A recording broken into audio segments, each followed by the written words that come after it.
ಬಗ್ಗೆ ನೋಟ್ಸ್ ಅದ ರೀ. ಏನಂದ್ರೆ ರೀ, ಯಾವ್ದಾದ್ರು ಒಂದು ಕಂಪ್ಯೂಟರ್ ಜೊತೆ ನಾವು ಕೊಟ್ಟಂತ ನಿರ್ದೇಶನಗಳು ನಾವು ಹೆಂಗೆ ಕೊಡ್ತೀವಿ ಹಂಗೆ ಕೆಲಸ ಮಾಡ್ಬೇಕು ಸರ್. ಈಗ ಹೇಳ್ತಾರೆ ಕಂಪ್ಯೂಟರ್ ಅಂದ್ರೆ ಏನು ಸರ್, ಕಂಪ್ಯೂಟರ್ ಏನಿಲ್ರಿ, ನಾವ್ ಏನ್ ಹೇಳ್ತೀವಿ ಅದನ್ನ ಕೇಳ್ತದ್ರಿ. ಹಂಗಂತ ಕೇಳ್ಬೇಕಾಗಿತ್ತಂದ್ರೆ ಅದರದೇ ಭಾಷೆದ ನಾವು ಕಲಿಸ್ಬೇಕ್ರಿ ಅದಕ್ಕೆ ಅಥವಾ ಕೊಡ್ಬೇಕ್ರಿ. ಆಮೇಲೆ ಮೊದಲನೆಯ ಪ್ರೋಗ್ರಾಮಿಂಗ್ ಲ್ಯಾಂಗ್ವೇಜ್ ಅನ್ನು ಯಾವಾಗ್ರಿ 1883 ರೀ, ಹೌದಲ್ರಿ? ಯಾರ್ದು ಡೇಟಾ ಬರ್ತದೇನ್ರಿ ಇದ್ರಾಗ, ಬರ್ತ್ ಆಫ್ ಸೆಲೆಬ್ರೇಟ್ ಮಾಡಕ ಇಲ್ಲಲ್ರಿ? ಹಾನ್ ರೀ. ಅವಾಗ ಯಾರಂದ್ರೆ ರೀ, ಚಾರ್ಲ್ಸ್ ಬ್ಯಾಬೇಜ್ ಅವ್ರು ಇದ್ರಲ್ಲ, ಓಕೆ ಮಾಡ್ಬಿಡ್ರಿ ಪಾಪ ಅವ್ರು ಮತ್ತೆ ಊಟ ಬಿಡಂಗಾರ್ರಿ ಇವತ್ತು ರೀ. ಓಕೆ, ನೆಕ್ಸ್ಟ್ ಯಾರಂದ್ರೆ ರೀ, ಅಡಾ ಲೋಲೇಸ್ ಎನ್ನುವ ಒಬ್ಬ ಮಹಿಳೆ ಈ ಒಂದು ಪ್ರೋಗ್ರಾಮಿಂಗ್ ಲ್ಯಾಂಗ್ವೇಜ್ ಅನ್ನ ಕಂಡು ಹಿಡಿತಾರ್ರಿ. ಯಾವಾಗ ಅಂದ್ರೆ ರೀ 1883ರಾಗ ಚಾರ್ಲ್ಸ್ ಬ್ಯಾಬೇಜ್ ಅವ್ರ ಕೆಲಸ ಮಾಡ್ತಿದ್ರಲ್ರಿ ಕಂಪ್ಯೂಟರ್ ಮೇಲೆ, ಹೌದ್ರಾ ರೀ? ಆ ಚಾರ್ಲ್ಸ್ ಬ್ಯಾಬೇಜ್ ಅವ್ರ ಜೊತೆ ಕೆಲಸ ಮಾಡುವಾಗ ಒಬ್ಬ ಮಹಿಳೆ ಕೂಡ ಅದೇ ಒಂದು ಪ್ರಾಜೆಕ್ಟ್ ನಲ್ಲಿ ಕೆಲಸ ಮಾಡ್ತಿದ್ರು. ಅವ್ರ ಹೆಸರು ಏನಂದ್ರೆ ಅಡಾ ಲೋಲೇಸ್ ಅಂತ ಕರಿತೀವ್ರಿ. ಅವಾಗ ಇದೇ ಈ ಅಡಾ ಲೋಲೇಸ್ ಅನ್ನುವ ಮೇಡಮ್ ಅವ್ರ ಏನಂತಂದ್ರೆ ಆ ಪ್ರೋಗ್ರಾಮಿಂಗ್ ಲ್ಯಾಂಗ್ವೇಜ್ ಅಂತ ಅನ್ನೋದಕ್ಕೆ ನಾಂದಿ ಹಾಡ್ತಾರ, ಅವ್ರಲಿಂತಾನೆ ಪ್ರಾರಂಭ ಮಾಡಿದ್ರು. ಅಂದ್ರೆ ಕಂಪ್ಯೂಟರ್ ಹಿಂಗಿಂಗ್ ನಾವು ಇದನ್ನ ಬಳಕೆ ಮಾಡ್ಬೋದು, ಕಂಪ್ಯೂಟರ್ ನಾವು ಈ ತರ ನಿರ್ದೇಶನ ಕೊಡ್ಬೋದು ಅಂತ ತೋರಿಸ್ಕೊಟ್ಟವ್ರಿ ಇದೇ ಮೇಡಮ್ ಅವ್ರಿ ರೀ, ಹೌದ್ರಾ ರೀ? ಅದು ಯಾವ ವರ್ಷ ಬಂತ್ರಿ? 1883 ಹೌದ್ರಾ ರೀ? ಆಮೇಲೆ ಅದು ಯಾವ ಟೈಮ್ ನಲ್ರಿ ಅಂತಂದ್ರ ಅವಾಗ ಒಂದು ಕಂಪ್ಯೂಟರ್ ಮೇಲೆ ಕೆಲಸ ಮಾಡ್ತಿದ್ರು, ಅದನ್ನೇ ಅನಾಲಿಟಿಕಲ್ ಇಂಜಿನ್ ಅಂತ ಕರೀತಾರ್ರಿ. ಈ ಒಂದು ಕಾರ್ಯ ಮಾಡುವಾಗ ಪ್ರೋಗ್ರಾಮಿಂಗ್ ಲ್ಯಾಂಗ್ವೇಜ್ ಅಂತ ಗುರುತಿಸಿ ಅವ್ರು ಇದನ್ನ ಮಾತಾಡ್ಬೋದು ಕಂಪ್ಯೂಟರ್ ಜೊತೆ. ಈಗ ಎಲ್ಲಾ ಕಡೆ ಬರ್ಲತ್ತ ನೋಡ್ರಿ, ಎಲಿಯನ್ ಜೊತೆ ಮಾತಾಡ್ತಾರಂತ. ಎಲಿಯನ್ ಏನೋ ಬಂದಲ್ಲಿ ಅಮೆರಿಕದ ಯಾವ್ದೋ ಒಂದು ಸೆಕ್ಟರ್ ಅದ, ಕೇಳಿರೇನ್ರಿ?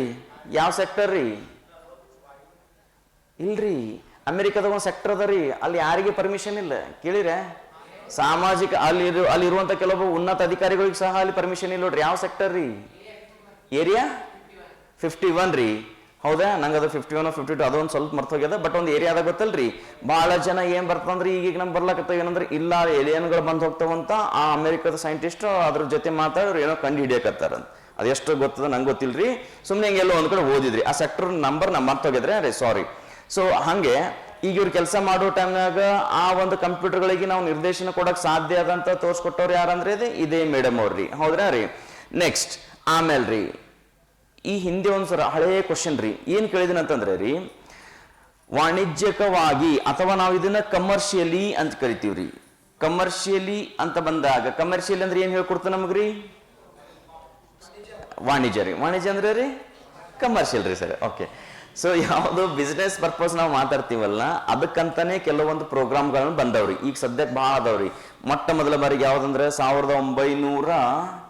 1956ರಾಗನ ಒಂದು ಪ್ರೋಗ್ರಾಮಿಂಗ್ ಲ್ಯಾಂಗ್ವೇಜ್ ಬರ್ತದ್ರಿ. ಅದ್ರ ನಾವೇನಂತ ಕರಿತೀವಿ ಅಂದ್ರೆ ಫೋಟಾನ್ ಅಂತ ಕರಿತಿದ್ದೇವ್ರಿ. ಇದು ಈಗನೂ ಬಳಕೆ ಮಾಡ್ತಾರೆ ಕೆಲವೊಂದು ಯೂನಿವರ್ಸಿಟಿದಾಗ. ಇದು ಇನ್ನ ಬಿ ಒಂದು ಸಬ್ಜೆಕ್ಟ್ ಅಂತ ಇನ್ನೊಂದು ಸ್ಟಡಿ ಮಾಡ್ತಾರ್ರಿ, ಹೌದ್ರಾ ರೀ?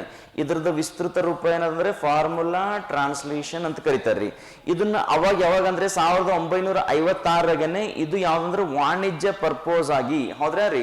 ಯಾವ್ದಕ್ಕಂದ್ರೆ ಕಮರ್ಷಿಯಲ್ ಪರ್ಪಸ್ ಆಗಿ ನಾವು ಇದು ಒಂದು ಪ್ರೋಗ್ರಾಮ್ ಅನ್ನ ಅಭಿವೃದ್ಧಿ ಪಡಿಸಿದ್ರಿ ಇವ್ರು, ಹೌದ್ರಾ ರೀ? ನೆಕ್ಸ್ಟ್ ಇದಿಷ್ಟು ಗೊತ್ತಿರ್ಬೇಕು ಸುಮ್ಮನೆ ರೀ, ಸೊ ಬ್ರೀಫ್ ನಾಲೆಜ್ ಇದ್ರ ಬಗ್ಗೆ ರೀ. ನೆಕ್ಸ್ಟ್ ಇದು ಆಮೇಲೆ ಬರೋದು ಯಾವ್ದಂದ್ರೆ ರೀ ಸಿ ಲ್ಯಾಂಗ್ವೇಜ್ ಅಂತ ಕರಿತೀವ್ರಿ, ಹೌದ್ರಾ ರೀ? ಸಿ ಲ್ಯಾಂಗ್ವೇಜ್ ಇದು ಯಾರಂತಂದ್ರೆ ಈ ಕಂಪ್ಯೂಟರ್ನ ಪಿತಾಮಹ ಅಂತ ಯಾರಿಗೆ ಕರಿತೀರಿ? ಚಾರ್ಲ್ಸ್ ಬ್ಯಾಬೇಜ್ ರೀ. ಈಗ ಇದು ಒಂದು ಪ್ರೋಗ್ರಾಮಿಂಗ್ ಲ್ಯಾಂಗ್ವೇಜ್ ಬರ್ತರಿ, ಇದು ಸಿ ಲ್ಯಾಂಗ್ವೇಜ್ ಅಂತ್ರಿ. ಈ ಸಿ ಲ್ಯಾಂಗ್ವೇಜ್ ಬರೋಕಿನ ಹಿಂದೆ ಏನಾಗಿತ್ತಂದ್ರೆ ಇದು BCPL ಅಂತ ಕರಿತಿದ್ರಿ. ಇದಕ್ಕೆ BCPL ಒಂದ್ಸಲ ವಿಸ್ತೃತ ರೂಪ ಕೇಳೇನ್ರಿ, ಭಾಳ ಹಳೆಯ ಕ್ವಶನ್ದಾಗ್ರಿ. BCPL ಅನ್ನ ವಿಸ್ತರಿಸಿ ಬರೆದಾಗ ಬಿ ಅಂದ್ರೆ ರೀ ಬೇಸಿಕ್ ರೀ. ಈ ಬೇಸಿಕ್ ಎನ್ನುವ ಪದ ಸಹ ಏನದ ಅಂದ್ರೆ ರೀ ಇದು ಕೂಡ ಒಂದು ಕಂಪ್ಯೂಟರ್ ಪ್ರೋಗ್ರಾಮಿಂಗ್ ಲ್ಯಾಂಗ್ವೇಜ್ ರೀ. ಬೇಸಿಕ್ ಇದು ಸಿ ಅಂದ್ರೆ ರೀ ಕಂಬೈನ್ಡ್ ಅಂತ ಕರಿತೀರ್ರಿ, ಬೇಸಿಕ್ ಕಂಬೈನ್ಡ್. ಇದು ಪಿ ಅಂದ್ರೆ ರೀ ಪ್ರೋಗ್ರಾಮಿಂಗ್ ರೀ, ಪ್ರೋಗ್ರಾಮಿಂಗ್ ಲ್ಯಾಂಗ್ವೇಜ್ ರೀ. ಇದು ಎಲ್ಲ ಅಂದ್ರೆ ರೀ, ಹೌದ್ರಾ ರೀ? ಸೊ ಮೊಟ್ಟ ಮೊದಲಿಗೆ ಯಾವ್ದಿತ್ತಂದ್ರೆ ಇದೇ ಒಂದು ಪ್ರೋಗ್ರಾಮಿಂಗ್ ಲ್ಯಾಂಗ್ವೇಜ್ ಇತ್ರಿ, BCPL ಅಂತಿತ್ರಿ. ಅದ್ರಾಗ BCPLನಾಗ ಬಿ ಅನ್ನೋದನ್ನ ತೆಗೆದ್ಬಿಟ್ರಿ, ಹೊಡೆದಾಕೋರಿ. ಈಗ ಉಳಿದ ಯಾವ್ದ್ರಿ ಸಿ ಪ್ರೋಗ್ರಾಮಿಂಗ್ ಲ್ಯಾಂಗ್ವೇಜ್ ಅಂದ್ರೆ ಅದು ಕಂಬೈನ್ಡ್ ಪ್ರೋಗ್ರಾಮಿಂಗ್ ಲ್ಯಾಂಗ್ವೇಜ್ ಅಂತನೂ ಕರಿತಾರ್ರಿ. ಸೊ ನಾವು ಸದ್ಯಕ್ಕೆ ಅದಕ್ಕೆ ಸಿ ಅಂತ ಅಷ್ಟೇ ಕರಿತೀವ್ರಿ.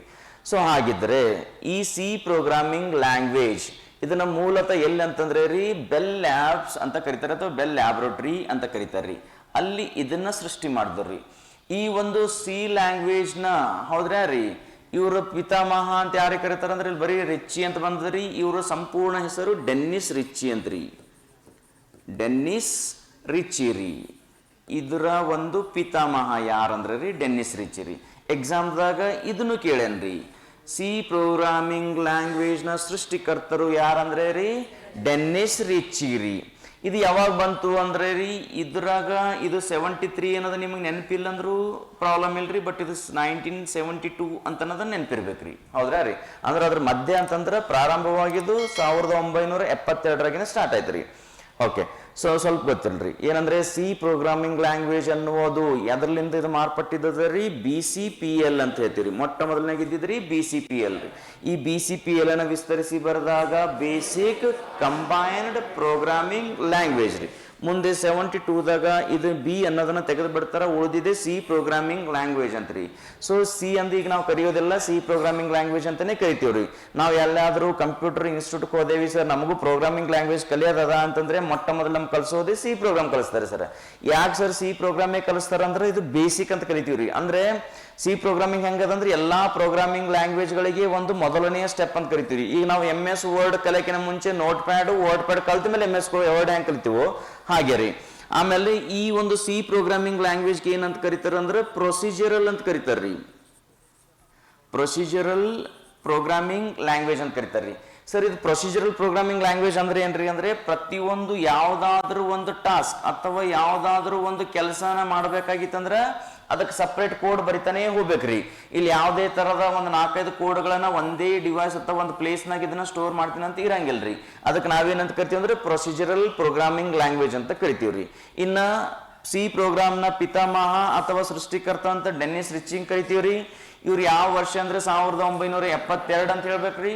ಯಾವ ಒಂದು ಲ್ಯಾಬ್ರೇಟರಿನಾಗ ಇದನ್ನ ಇದು ಸೃಷ್ಟಿಸಿದ್ರು ಅಂದ್ರೆ ರೀ ಬೆಲ್ ಲ್ಯಾಬ್ಸ್. ಅದನ್ನ ನಾವು AT&T ಬೆಲ್ ಲ್ಯಾಬ್ ಅಂತ ಕರಿತಾರ್ರಿ. AT&T ಬೆಲ್ ಲ್ಯಾಬ್ರೋಟರೀಸ್ ಅಂತ ಕರಿತಾರ್ರಿ ಇದನ್ರಿ. ಈ ಒಂದು ಸ್ಥಳದಾಗ ಅಥವಾ ಈ ಒಂದು ಲ್ಯಾಬ್ರೋಟರಿನಾಗ ಸರ್ ಲ್ಯಾಬ್ರೋಟರಿ ಅಂದ್ರೆ ನಾವು ಇಲ್ಲಿತನ ಅಲ್ಲಿ ಎಲ್ಲ ಕೆಮಿಕಲ್ಗಳನ್ನ ಹಾಕಿ ಒಂದು ಯಾವುದೋ ಒಂದು ಔಷಧನ ಸಂಸ್ಥೆ ಇದನ್ನ ಮಾಡೋದನ್ನ ನೋಡಿ ಸರ್. ಇದು ಯಾವ್ದ್ರಿ? ಮತ್ತೆ ಲ್ಯಾಬ್ರೋಟರಿ ಅಂದ್ರೆ ಅದು ನಮ್ದು ಲ್ಯಾಬ್ರೋಟರಿ ಅಲ್ರಿ, ಕಂಪ್ಯೂಟರ್ಗೂ ಅದರದೇ ಆದಂತ ಲ್ಯಾಬ್ರೋಟರಿಗಳು ಅದಾವ್ರಿ. ಹೌದ್ರಾ ರೀ? ಅದೇ ಲ್ಯಾಬ್ ಅಂತಾನೆ ಕರಿತೀವಿ. ಓಕೆ ರೀ. ಸೊ ಆ ಒಂದು AT&T ಬೆಲ್ ಲ್ಯಾಬ್ರೋಟರಿನಾಗ ಏನಂದ್ರೆ 1972ರಾಗ ಡೆನ್ನಿಸ್ ರಿಚ್ಚಿ ಅವರು ಈ ಹಿಂದೆ ಇರುವಂತಹ BCPL ಪ್ರೋಗ್ರಾಮಿಂಗ್ ಲ್ಯಾಂಗ್ವೇಜ್ ಅನ್ನ ಒಂದಿಷ್ಟು ಚೇಂಜಸ್ ಅನ್ನ ಮಾಡಿ ಅದನ್ನ ಸಿ ಪ್ರೋಗ್ರಾಮ್ ಅಂತ ಸೃಷ್ಟಿ ಮಾಡ್ತಾರ್ರಿ. ಹೌದ್ರಾ ರೀ? ಸರ್ ಇದು ನಮಗೆ ಇಲ್ಲಿ ತನಕ ಎಷ್ಟು ತಿಳಿದದು ಬ್ಯಾಡ್ರಿ, ಆದ್ರೆ ಅಟ್ಲೀಸ್ಟ್ ಇಲ್ಲಿ ಬರುವಂತ ಕೆಲವೊಂದು ಹೆಸರುಗಳು ಮತ್ತು ಇಯರ್ಗಳು ಮತ್ತು ಅದ್ರ ಕನ್ಸೆಪ್ಟ್ ಅನ್ನು ನೆನಪಿರ್ಲೇಬೇಕು ನೋಡ್ರಿ. ಹೌದ್ರಾ ರೀ? ನೆಕ್ಸ್ಟ್ ಇದು ತಿಳಿತೀರಾ ರೀ ಇದನ್ರಿ? ಮುಂದಕ್ಕೆ ಹೋಗೋಣ್ರಿ ರೀ. ಸೊ ನೆಕ್ಸ್ಟ್ ಏನ್ ಬರ್ತದಂದ್ರೆ ರೀ ಈ ಒಂದು ಪ್ರೋಗ್ರಾಮಿಂಗ್ ಲ್ಯಾಂಗ್ವೇಜ್ದು ಒಂದ್ ಸ್ವಲ್ಪ ನಿಮ್ಗೆ ತೋರಿಸ್ಬಿಡ್ತೀನಿ ರೀ ಹೆಂಗಿರ್ತದ ಪ್ರೋಗ್ರಾಮಿಂಗ್ ಲ್ಯಾಂಗ್ವೇಜು. ಹೌದ್ರಾ ರೀ? ಪ್ರೋಗ್ರಾಮಿಂಗ್ ಲ್ಯಾಂಗ್ವೇಜ್ ಹೆಸರು ಮರ್ತೈತೆ ನೋಡ್ರಿ ನಮಗೆ ಅದನ್ನ. ಓಕೆ, ನೆಕ್ಸ್ಟ್ ಭಾಳ ದಿವಸ ಆಯ್ತು ಇದನ್ನು ಯೂಸ್ ಮಾಡ್ಲಾರ್ದು, ಹಿಂಗಾಗಿ ಅದನ್ನ ನೆನಪೋಗಿದ್ರಿ ಅಷ್ಟೇ. ಓಕೆ, ಇದನ್ನ ಪ್ರೋಗ್ರಾಮ್ ಬರಿಬೇಕಾಗಿತ್ತು ಅಂದ್ರೆ ಹಿಂಗೆ ಒಂದಿಷ್ಟು ಎಡಿಟರ್ಗಳು ಸಿಗ್ತಾವ್ರಿ ಇದ್ರಾಗ್ರಿ. ಹೌದ್ರಾ ರೀ? ನಾವು ಈ ಹಿಂದೆ ಏನಂತಂದ್ರೆ ಡಾಸ್ ಮೋಡ್ನಾಗನೇ ಬರಿತಿದ್ವಿ ರೀ. ಈಗ ಸ್ವಲ್ಪ ಅದು ಚೇಂಜ್ ಮಾಡೀವ್ರಿ. ಹೌದ್ರಾ ರೀ? ಈಗ ಇದನ್ನ ಪ್ರೋಗ್ರಾಮಿಂಗ್ ಲ್ಯಾಂಗ್ವೇಜ್ ಹೆಂಗಿರ್ತಾನೆ ತೋರಿಸ್ತೀನಿ ರೀ. ಎಕ್ಸಾಮ್ದಾಗ ಇದ್ರ ಬಗ್ಗೆನೂ ಕೇಳ್ಯಾನ್ರಿ. ಇಲ್ಲಿ ಬರಿತೀನಿ ರೀ ಒಂದು ಪ್ರೋಗ್ರಾಮಿಂಗ್. ಫಾರ್ ಎಕ್ಸಾಂಪಲ್ ಮೇನ್ ಅಂತ ಕೊಡ್ತೀನಿ ರೀ. ಹೌದ್ರಾ ರೀ? ಸೊ ಇನ್ನೊಂದು ಗೊತ್ತಿರ್ಬೇಕ್ರಿ, ಇದು ಮೇನ್ ಎಲ್ಲ ಎಕ್ಸ್ಪ್ಲೇನ್ ಮಾಡ್ತೀನಿ ಬಿಡ್ರಿ ಮತ್ತೆ ಯಾಕ್ರಿ. ಪ್ರಿಂಟ್ ಎಫ್ ಇಲ್ಲಿ ಕೊಡ್ತೀನಿ ರೀ ವೆಲ್ಕಮ್ ಟು ರಾಜ್ ಕೋಚಿಂಗ್ ಅಂತ ಕೊಡ್ತೀನಿ ರೀ. ಡಬಲ್ ಕೊಟೇಶನ್ ಬ್ರಾಕೆಟ್ ಕ್ಲೋಸ್ ಹಿಂಗೆ ಕೊಡೋಣ ಅಂತ್ರಿ. ನೆಕ್ಸ್ಟ್ ಇದನ್ನು ಗೆಟ್ CH ಅಂತ ಕೊಡ್ತೀನಿ ರೀ. ಓಕೆ, ಹಿಂಗೆ ಕೊಡೋಣ ಅಂತ್ರಿ. ಓಕೆನಾ? ಇದು ಕೊಟ್ಟ ಮೇಲೆ ಇದಕ್ಕೆ ಸೇವ್ ಮಾಡ್ಬೇಕ್ರಿ. ಈಗ ಪ್ರತಿಯೊಂದು ನಮ್ಗೆ ಗೊತ್ತದ್ರಿ ಎಲ್ಲ ಪ್ರೋಗ್ರಾಮಿಂಗ್ ಲ್ಯಾಂಗ್ವೇಜ್ಗಳಿಗೂ ಅದರದೇ ಆದಂತಹ ಒಂದು ಎಕ್ಸ್ಟೆನ್ಷನ್ ಫೈಲ್ ನೇಮ್ ಅನ್ನ ಹೊಂದಿರ್ತಾವ. ಹೌದಲ್ರಿ? ಇದ್ರದ್ದು ಸಹ ಒಂದು ಎಕ್ಸ್ಟೆನ್ಷನ್ ಫೈಲ್ ನೇಮ್ ಅದ ರೀ. ಅಲ್ಲಿ ಏನಂತ ಕೊಡ್ಬೇಕ್ರಿ? C ಅಂತ ಕೊಡ್ಬೇಕ್ರಿ. .c ರೀ. ಇದು ಕೊಟ್ಟಾದ್ಮೇಲೆ ರೀ ಇದನ್ನ ನಾನು ರನ್ ಅಂತ ಮಾಡೋಣ ಅಂತ ಹೇಳ್ರಿ ಒಂದ್ ಸ್ವಲ್ಪ ರೀ. ಓಕೆ, ಇಲ್ಲಿ ಏನೇನ್ ಬರ್ತಾವ ನೋಡೋಣ್ರಿ. ಇಲ್ಲಿ ಯಾರು ಅಂತ ತೋರಿಸ್ಕೊಡ್ತದ್ರಿ. ಹೌದ್ರಾ ರೀ? ಇದ್ರ ಒಂದಿಷ್ಟು ಬೇಕು ಅಂತ ಹೇಳ್ತಾನ್ರಿ. ಇಲ್ಲೊಂದು ಪದ ಅದ ರೀ ಡಿಬಗ್ ಅಂತ ಅದ ನೋಡ್ರಿ. ಬಂದದ್ರಾ ರೀ ಡಿಬಗ್ ಅಂತ? ಕೇಳಿರೇನ್ರಿ ಎಲ್ಲಾರ ವರ್ಡ್ ರೀ? ಕೇಳಿಲ್ರಿ? ಹಂಗಂದ್ರೆ ಏನ್ರಿ? ಎರರ್ಸ್ ಗಡ್ರಿ. ಸಿಂಪಲ್ ಅದ ನೋಡ್ರಿ. ರೀ ಡಿಬಗ್ ಅಂತ ಕರೀತಾರೆ ಇದನ್ನ. ಆದರೆ ಆ್ಯಕ್ಚುಲಿ ಇದು ಇನ್ನು ವಿಸ್ತೃತ ರೂಪ ಅದ್ರಿ, ಅಥವಾ ಎರಡು ವರ್ಡ್ಸ್ಗಳನ್ನ ಕಾಂಬೈನ್ ಮಾಡಿರೋಂಥದ್ದು ರೀ. ಇದು ಏನಂದ್ರೆ ರೀ, ಆ್ಯಕ್ಚುಲಿ ನಾವು ಕಲಿಬೇಕಾಗಿದ್ದು ಬಗ್ ರೀ. ಬಗ್ ಅಂದ್ರೆ ಅರ್ಥ ಏನ್ರಿ ಅಂತಂದ್ರೆ ರೀ, ಕಂಪ್ಯೂಟರ್ ಭಾಷೆನಲ್ಲಿ ಬರುವ ಎರರ್ ಅಂತ ಕರೀತಾರೆ ರೀ. ಹೌದ್ರಾ ರೀ? Bug is nothing but error. ನಿಮ್ಗೆ ಅವಾಗ ಮೊಬೈಲ್ನಾಗೂ ಈ ಪದ ಕಾಣ್ತಿರ್ತದೆ ರೀ, ನೋಡಿರಿ ಇಲ್ರಿ ಸರ್, ನಮ್ಗೆ ಯಾವುದೇ ಪ್ರಾಬ್ಲಮ್ಸ್ ಬಂದಿಲ್ರಿ ಮೊಬೈಲ್ನಾಗ. ಆದ್ರೆ ನೀವು ಯಾವಾಗಾದ್ರೂ ಒಂದಿಷ್ಟು ಡೌನ್ಲೋಡ್ ಮಾಡೋ ಟೈಮ್ನಾಗ ಬಗ್ ಎರರ್ ಅಂತ ಬಂದಿರ್ತಾರೆ. ಇದ್ರ ಅರ್ಥ ಏನ್ರಿ ಅಂದ್ರೆ, ಕಂಪ್ಯೂಟರ್ ಭಾಷೆನಲ್ಲಿ ಬಗ್ ಅಂದ್ರೆ ಅಲ್ಲಿ ಬರುವಂತಹ ಎರರ್ ಅಂತ ಅರ್ಥ ರೀ. ಈ ಎರರ್ ಅನ್ನ ನಾನು ಏನ್ ಮಾಡ್ಬೇಕಾಗ್ಯದ ಅಂತಂದ್ರೆ ಸರಿಪಡಿಸ್ಬೇಕಾಗ್ಯದ್ರಿ. ಅದನ್ನೇ ನಾ ಏನ್ ಅಂತೀನ್ರಿ, ಡಿ ಬಗ್ ಅಂತ ಕರಿತೀನ್ರಿ. ನೆನ್ಪಿರ್ತದ್ರಿ ರೀ? ಡಿ, ಇದು ಡಿ ಪದ ಇದಕ್ಕಿಂತ ಹಿಂದೆ ಒಂದ್ಸಲ ಬಂದಿತ್ರಿ. ಏನಂದ್ರೆ ರೀ, ಡಿಕೋಡ್ ಕೇಳಿರ್ಯಾರಿ? ಅದು ಯಾವ್ದ್ರಾಗ್ರಿ, ಎನ್ ಕೋಡ್ನಾಗಿರುವಂತಹ ಒಂದಿಷ್ಟು ಮಾಹಿತಿಯನ್ನ ಡಿಕೋಡ್ ಮಾಡುವ ಅದೇ ಡಿನೇ ಇಲ್ಲೂ ರೀ ಸಹ ಎರರ್ ಬಂದ್ರಿ ಸರ್ ಅಂದ್ರೆ ಆ ಎರರ್ ಅನ್ನ ಸರಿಪಡಿಸುವುದಂತಾರ್ರಿ. ಅದನ್ನೇ ಡಿ ಬಗ್ ಅಂತ ಕರಿತೀವ್ರಿ. ನೆಕ್ಸ್ಟ್ ರೀ, ಎಕ್ಸಾಂಪಲ್ ಇಲ್ಲೊಂದಿಷ್ಟು ಎರರ್ಗಳು ಹೇಳಕತ್ತಾವ್ರಿ. ಈ ಎರರ್ಗಳು ನೋಡ್ಬಿಡೋಣ್ರಿ. ಇದಕ್ಕೆ ಏನ್ ಬೇಕ್ರಿ ಅಂದ್ರೆ, ಇದಕ್ಕೆ ಇನ್ನೊಂದು ಸ್ವಲ್ಪ ಮ್ಯಾಲ ಹಾಕ್ಬೇಕಾಗ್ತದ್ರಿ. ಯಾಕಂದ್ರೆ ಇದು ಬೇರೆ ಎಡಿಟರ್ನ ನಾವು ಕೆಲಸ ಮಾಡತ್ತೀವ್ರಿ. ಇದನ್ನ stdio.h ಅಂತ ಕರೀತಾರೆ. STD ಅಂದ್ರೆ ಏನ್ರಿ? ನಾವು ಟೆಲಿಫೋನ್ನಾಗ ಏನು ಕಲ್ತೀವಲ್ರಿ, ಮೊಬೈಲ್ ಅಥವಾ ಟೆಲಿಫೋನ್ ಅಂತ ಓದೋ ಟೈಮ್ನಾಗ ಓದಿವಲ್ರಿ, ಅದೇ STD ಅಂದ್ರೆ ರೀ, ಸಬ್ಸ್ಕ್ರೈಬರ್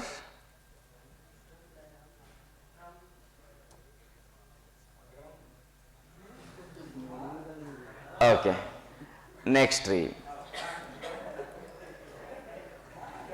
ಇನ್ನ ಎರರ್ ಆಯ್ತ್ರಿ ರೀ, ಇದೇನ್ರಿ ಮೇನ್. ಹೌದಾ?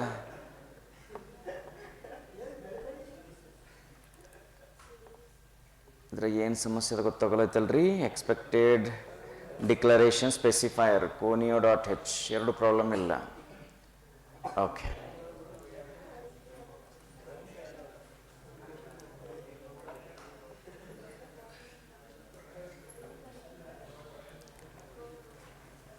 ಇಲ್ರಿ. ನೆಕ್ಸ್ಟ್ ಇದನ್ನು ಕೊಟ್ಬಿಡೋಣ್ರಿ. ಎ ಕಾಮ ಬಿ ಅಂತ ಕೊಡೋಣ್ರಿ, ಇಲ್ಲಿ ಸಿ ಅಂತ ಕೊಡೋಣ್ರಿ. ಒಂದು ಪ್ರೋಗ್ರಾಮ್ ಮೇಲೆ ಮಾಡಿಬಿಡೋಣಂತ್ರ ಅದಕ್ಕೆ ರೀ. ಹೌದ್ರಾ ರೀ? ನೆಕ್ಸ್ಟ್ ರೀ, ಇಲ್ಲೇನಂತ ಕೊಡೋಣ್ರಿ, ಎಂಟರ್ ದ ವ್ಯಾಲ್ಯೂಸ್ ಆಫ್ ಯಾವ್ಯಾವ್ರಿ ಎ ಆ್ಯಂಡ್ ಬಿ ಅಂತ ಕೊಡೋಣ್ರಿ. ನೆಕ್ಸ್ಟ್ ರೀ, ಎರಡು ಸಲ ಬಂತ್ರಿ ರೀ. ನೆಕ್ಸ್ಟ್ ಇಲ್ಲೇ ನಾವೇನು ಕೊಡೋಣ ಅಂದ್ರೆ ಸ್ಕ್ಯಾನ್ ಎಫ್ ಅಂತ ಕೊಡೋಣ್ರಿ.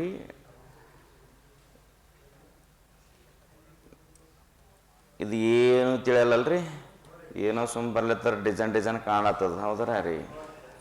ಯಾಕಂದ್ರೆ ಹಂಗೆ ಅನಿಸ್ತದೆ ರೀ. ನಾನು ಫಸ್ಟ್ ಕಲೆ ಟೈಮ್ನಾಗ ಹಿಂಗೆ ಅನ್ಕೊಂಡಿದ್ರಿ, ಏನೋ ಬರ್ಲತ್ತಾರ ಸರ್ ಅಂತ ಸುಮ್ಮ ಕುಂತಿದ್ದೇವ್ರಿ.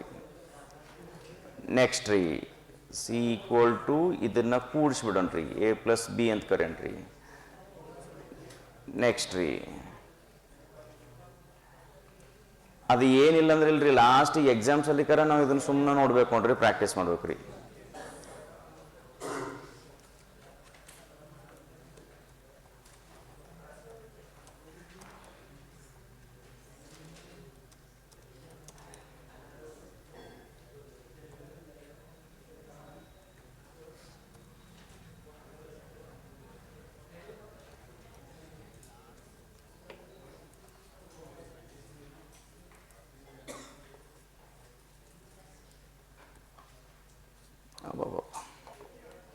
ಇಷ್ಟೇ ರೀ.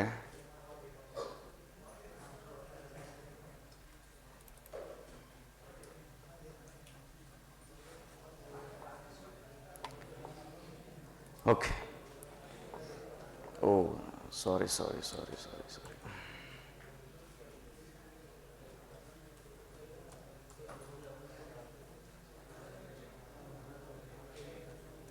ಓಕೆ.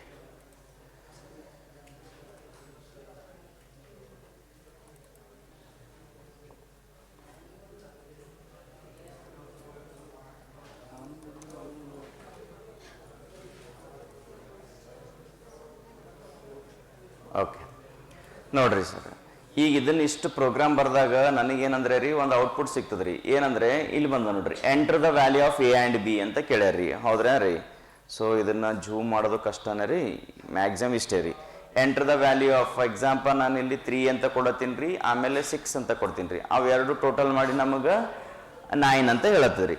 ಹಾಗಿದ್ರೆ ಇದನ್ನಿಷ್ಟೇ ನನಗೆ ಕ್ಯಾಲ್ಕುಲೇಷನ್ ಮಾಡ್ಬೇಕಾಗಿತ್ತಂದ್ರೆ ಆ ಪ್ರೋಗ್ರಾಮನ್ನು ಇಷ್ಟು ಬರಿಬೇಕಾಗ್ತದೆ ರೀ. ಹಾಗಿದ್ರಲ್ಲಿ ಪ್ರತಿಯೊಂದೊಂದೊಂದು ಲೈನ್ ಏನೇನು ಹೇಳ್ಕೊಡತ್ತ ನಮಗಂದ್ರೆ ರೀ, ಓಕೆ ಸಪೋಸ್ ಮುಂದೆ ಎಕ್ಸಾಮ್ದಾಗ ಇಲ್ಲಿ ತನಕ ಇವು ಕೇಳಿಲ್ರಿ, ಈಗ ಮನೆ ಪೇಪರ್ ಹೇಳ್ದಲ್ರಿ ಸ್ವಲ್ಪ ಅಡ್ವಾನ್ಸ್ಡ್ ಆಗ್ಯದ ಅಂತೇಳಿ, ಮುಂದೆ ಇದನ್ನು ಬಂದ್ರೆ ಗೊತ್ತಿಲ್ರಿ. ಇವಕ್ಕೆಲ್ಲ ಏನಂತ ಕರಿತಾರಂದ್ರೆ ರೀ ಹೆಡ್ಡರ್ ಫೈಲ್ಸ್ ಅಂತ ಹೇಳ್ತಾರ್ರಿ. ಮ್ಯಾಲೆ ಏನು ಬರ್ತಾವಲ್ಲ ಹೆಡ್ಡಿಂಗ್ದಾಗ ಬರೋಕೆಲ್ಲಕ್ಕೆ ಹೆಡ್ಡರ್ ಫೈಲ್ಸ್ ಅಂತ ಕರಿತಾರ್ರಿ. ಸೊ ಹೆಡ್ಡರ್ ಫೈಲ್ಸ್ ಅಂದ್ರೆ ಹ್ಯಾಂಗ್ರಿ ಸರ್ ಅಂದ್ರೆ ಇವು ಆಲ್ರೆಡಿ ಇನ್ಬಿಲ್ಟ್ ಇರ್ತಾವ್ರಿ, ಒಳಗಡೆನೆ ಇರ್ತಾವ್ರಿ. ಅದನ್ನ ಜಸ್ಟ್ ನಾವು ಯಾವ್ಯಾವ ಪ್ರೋಗ್ರಾಮ್ಗೆ ಸಂಬಂಧಪಟ್ಟವ ಅಲ್ಲಿ ಬಳಕೆ ಮಾಡ್ಕೊಬೇಕ್ರಿ. ನೆಕ್ಸ್ಟ್ ರೀ ಇನ್ನ ಇಲ್ಲಿ ಬರ್ರಿ ಇಂಪಾರ್ಟೆಂಟ್ ರೀ, ಪ್ರತಿಯೊಂದು ಸಿ ಪ್ರೋಗ್ರಾಮ್ಗಳು ಮೇನ್ ಫಂಕ್ಷನ್ ಇಂದ ಪ್ರಾರಂಭ ಆಗ್ತಾವ್ರಿ. ಇದು ಗೊತ್ತಿರ್ಬೇಕ್ರಿ. ಯಾವ್ದ್ರಿ ಸಿ ಪ್ರೋಗ್ರಾಮಿಂಗ್ ನ ಪ್ರತಿ ಪ್ರೋಗ್ರಾಮ್ಗಳು ಯಾವ ಫಂಕ್ಷನ್ ಇಂದ ಪ್ರಾರಂಭ ಆಗ್ತಾವ ಅಂದ್ರೆ ಗೊತ್ತಿರ್ಬೇಕ್ರಿ. ಮೇನ್ ಎನ್ನುವ ಒಂದು ಫಂಕ್ಷನ್ ಇಂದ ಪ್ರಾರಂಭ ಆಗ್ತಾವ ಸರ್. ಆಮೇಲೆ ಇಲ್ಲಿ ಬಳಕೆ ಮಾಡುವಂತಹ ಈ ಫ್ಲವರ್ ಬ್ರಾಕೆಟ್ ರೀ, ಹೌದ್ರಾ ರೀ, ನಾವು ಕನ್ನಡದಾಗ ಪುಷ್ಪವರ್ಣ ಅಂತ ಕರಿತಾರ್ರಿ. ಇದನ್ನ ನಾವು ಈ ಪ್ರೋಗ್ರಾಮಿಂಗ್ ಲ್ಯಾಂಗ್ವೇಜ್ನಾಗ ನಾವು ಪ್ಯಾರಂಥಸಿಸ್ ಅಂತ ಹೇಳ್ತೀವ್ರಿ. ಹಂಗಂದ್ರೆ ಇಲ್ಲಿ ಓಪನಿಂಗ್ ಪ್ಯಾರಂಥಸಿಸ್ ಮತ್ತು ಕ್ಲೋಸಿಂಗ್ ಪ್ಯಾರಂಥಸಿಸ್ ಇವೆರಡಕ್ಕೂ ಏನಂತ ಕರಿತಾರೆ ಅಂದ್ರೆ ಬಾಡಿ ಆಫ್ ದ ಪ್ರೋಗ್ರಾಮ್. ಈಗ ನಾನು ಊಟ ಮಾಡಿದೀನಿ ಅಂದ್ರೆ ನಮಗೆ ಡೈಜೆಷನ್ ಆಗೋದಿಲ್ಲ ಅಂದ್ರೆ ಬಾಡಿ ಆಫ್ ಏನೇನು ಕೆಲಸ ಆಗಬೇಕು ಇಲ್ಲೇನೆ ಆಗ್ಬೇಕ್ರಿ ಸರ್. ಆಮೇಲೆ ಇಂಟ್ ಅಂತ ಬರ್ತವ್ರಿ. ಈ ಇಂಟ್ ಅನ್ನ ವಿಸ್ತರಿಸಿ ಬರೆದಾಗ ಇಂಟೀಜರ್ ಅಂತ ರೀ. ಅಟ್ಲೀಸ್ಟ್ ಇಂಟೀಜರ್ ಅಂದ್ರೆ ಗೊತ್ತದಲ್ರಿ ನಮಗ್ರಿ, ಯಾವ್ಯಾವ್ರಿ ಪಾಸಿಟಿವ್ ಅವರ ಇರ್ಬೋದ್ರಿ, ನೆಗೆಟಿವ್ ಆದ್ರೂ ಇರ್ಬೋದ್ರಿ. ಆ ಒಂದು ನಂಬರ್ಗಳ್ರಿ ಅದ್ರಾಗ ಯಾವ್ದು ಡೆಸಿಮಲ್ ಪಾಯಿಂಟ್ ಇರಬಾರ್ದ್ರಿ ಅಂತ ಹೇಳ್ತೀವಿ, ಹೌದಲ್ರಿ. ಈಗ -1 ಅಂದ್ರೂ ಓಕೆ ರೀ, ಅಥವಾ ಬರೀ 1 ಅಂದ್ರೂ ಓಕೆ ರೀ ಸರ್. ಆದ್ರೆ ನಮಗೆ ಏನು ಬರಬಾರ್ದ್ರಿ 1.0 ಬರಬಾರ್ದ್ರಿ ಸರ್. ಅದಕ್ಕೆ ನಾವೇನಂತ ಕರಿತೀವ್ರಿ ಇಂಟೀಜರ್ ಅಂತ ಕರಿತೀವ್ರಿ. ನೆಕ್ಸ್ಟ್ ಅಂದ್ರೆ ನಾನು ಈ ಪ್ರೋಗ್ರಾಮಿಂಗ್ದಾಗ ಬಳಕೆ ಮಾಡುವಂತಹ ಒಂದು ನಂಬರ್ ಯಾವ ಬಗೆದಾಗಿರ್ತರಿ, ಇಂಟೀಜರ್ ಆಗಿರ್ತರಿ. ಈ ಇಂಟೀಜರ್ಗೆ ನಾವೇನಂತ ಕರಿತೀವಿ ಪ್ರೋಗ್ರಾಮಿಂಗ್ ಲ್ಯಾಂಗ್ವೇಜ್ನಾಗ ಅಂದ್ರೆ ಡಾಟಾ ಟೈಪ್ ಅಂತ ಕರಿತಾರ್ರಿ. ಡಾಟಾ ಅಂದ್ರೆ ರೀ ದತ್ತಾಂಶ ರೀ ಸರ್. ಟೈಪ್ ಅಂದ್ರೆ ವಿಧ ರೀ, ಯಾವ ಬಗೆಯ ದತ್ತಾಂಶಗಳನ್ನು ಬಳಕೆ ಮಾಡತ್ತೀರ ಅಂದ್ರೆ ಇಂಟೀಜರ್ ಬಗೆಯ ದತ್ತಾಂಶಗಳ್ರಿ.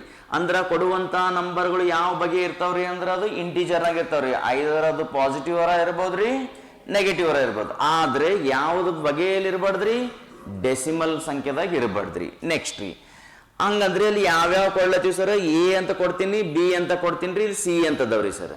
ಹಾಗಿದ್ದರೆ ಇದು ಎ ಬಿ ಸಿ ಇವಕ್ಕೆ ಏನಂತ ಕರಿತಾರ್ರಿ ಸರ್ ಅಂದ್ರೆ ಇವಕ್ಕೆ ವೇರಿಯೇಬಲ್ ಅಂತ ಕರಿತಾರ್ರಿ.